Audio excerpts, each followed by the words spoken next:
দর্শক মণ্ডলী আসসালামু আলাইকুম।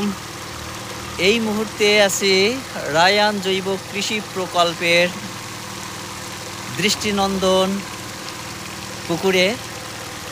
আমরা নৌকায় চড়ে আছি, নৌকা চড়ে উপভোগ করতেছি। আমার সাথে আমার সহযোগী আছে আমাদের আব্দুল্লাহ, একটু তাকাও। এই যে আব্দুল্লাহ রয়েছে আমার সাথে আমার সহযোগী হিসাবে। তো আব্দুল্লাহ এখন নৌকা বাঁচছে, সে মাঝির ভূমিকায় আছে। তো মাঝি কেমন বাইছে আমরা দেখব। এই যে মাঝি ধীরে ধীরে নৌকা বাঁচছে। আমাদের প্রায় সন্ধ্যা নামা অবস্থা। তো আমরা সেই পুকুর থেকে আমরা আস্তে আস্তে ফিরে যাচ্ছি, কিনারায় ফিরে যাচ্ছি।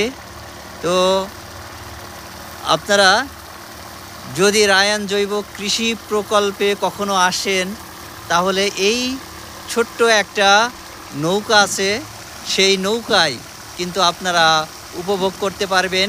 এবং এখানে একটা দৃষ্টিনন্দন একটা ঝর্ণা আছে, সেই ঝর্ণাটা আপনারা দেখতে পাচ্ছেন যে ঠিক পুকুরের মাঝখানে একটা ঝর্ণা আছে।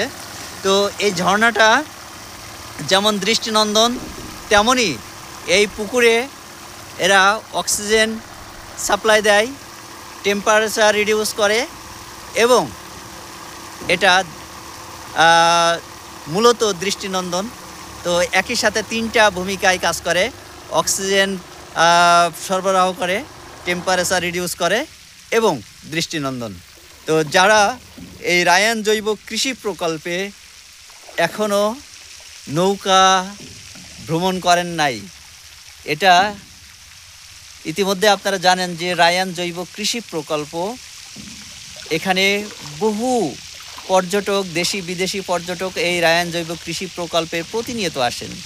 এবং এই প্রজেক্টটি এখন এগ্রি ট্যুরিজম বা ইকো ট্যুরিজম আপনারা বলতে পারেন।